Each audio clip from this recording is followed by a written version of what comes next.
ร่อะคะ500ครับแล้ว500อะทำอะไรได้บ้างอะคะลุกไซส์ชักไม่รีบครับ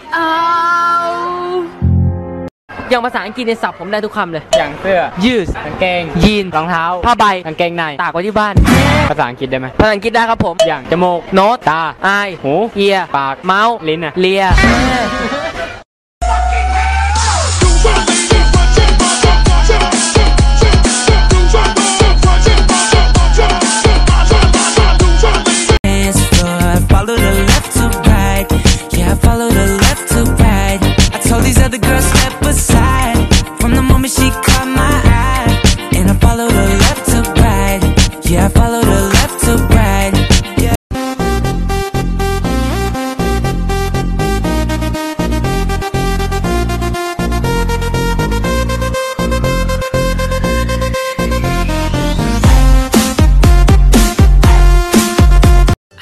เฮ็ดหยังก่อดีใจบ่เขาเอิ้นว่าท่าดีใจว่า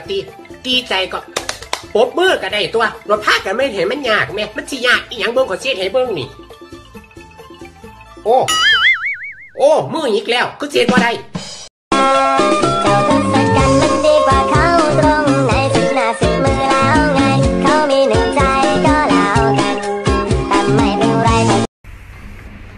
ดิฉัน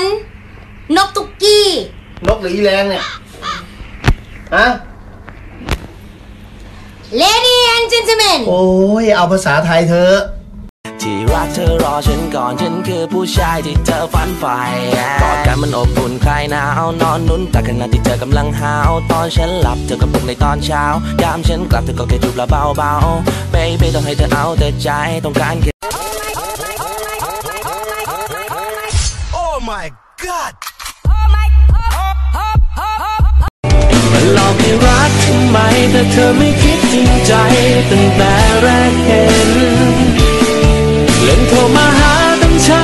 ทั้ง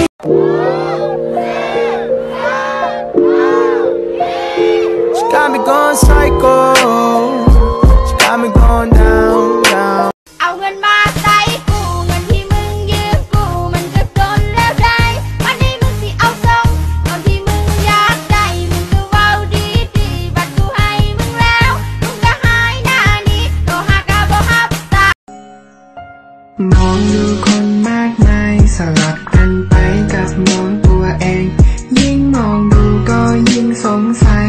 ว่าทำไมเขามีคู่ควรต่างกับเราที่ไม่มี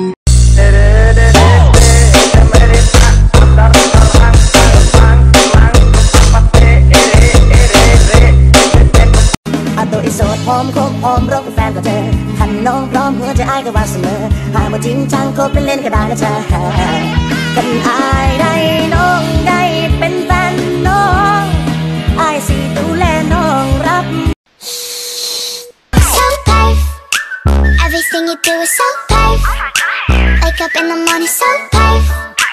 You ain't even gotta go to work You're so perfน่ารักแบบนี้ไม่ได้มีบ่อยๆยังมีสักนิดส่งซิกให้สักหน่อย Return fucking lit We damn boy แล้วนี่เธอเมาหรือยังเล่นกับอยากให้เธอไปคุยกับเขาก่อนอยากให้เธอไปเจอกับเขาก่อนเธอจะทำอะไรก็ไปทำกับเขาก่อนจะรอเธอตรงนี้ไม่หนีไปไหนแน่นอน Think about it not long ago On the verge of no return, I was all alone. Can't lie, when I had a couple people right there, still felt like nobody was there. Be real, can't nobody take real. Just love masquerade, don't wanna.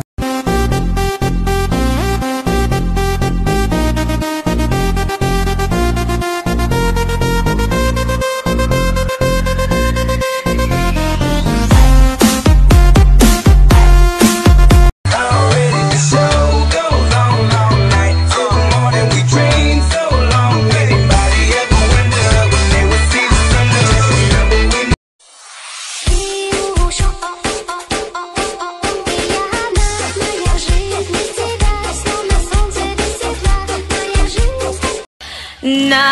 บ้านๆจังเฮาสู่หน้าด้านๆจังเขาบ่ได้ดอกแต่บ่เคยคิดสิหลอกเลยก็อยากบอกว่าฮักอาย